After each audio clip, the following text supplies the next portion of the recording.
महाविकास आघाडीच्या जागा वाटपामध्ये उत्तर मुंबईची जागा ही काँग्रेसच्या वाट्याला आली आहे, पण उत्तर मुंबईची जागा शिवसेना ठाकरे गट लढवण्याच्या तयारीत आहे असा दावा आमदार अनिल परब यांनी केलाय। उत्तर मुंबईची जागा शिवसेनेने लढली तर विनोद घोसाळकर हेच आमचे उमेदवार असतील असं परब यांनी म्हटलंय।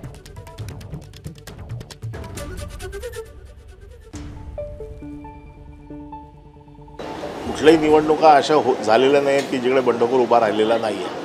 कुठे ना कुठेतरी होतं। एवढ्या मोठ्या सगळ्या प्रकरणामध्ये एखाद्या ठिकाणी समजा उमेदवार उभा राहिला तर त्याला आम्ही सगळे मिळून समजू, त्या उपरही जर उभा राहिला तर शेवटी लढावं लागेल।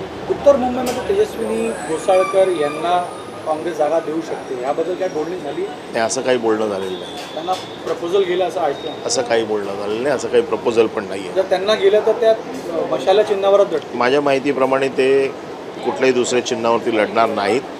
पहिली तर गोष्ट, तेजस्विनी घोसाळकर या उमेदवार असणारच नाही आहेत। अच्छा, शिवसेनेला जर ही सीट आली तर विनोद घोसाळकर लढणार होते, तेजस्विनी घोसाळकर नाही। आपल्याला माहिती आहे की रवींद्र वायकर हे शिवसेनेचे कार्यकर्ते खूप वर्षाचे,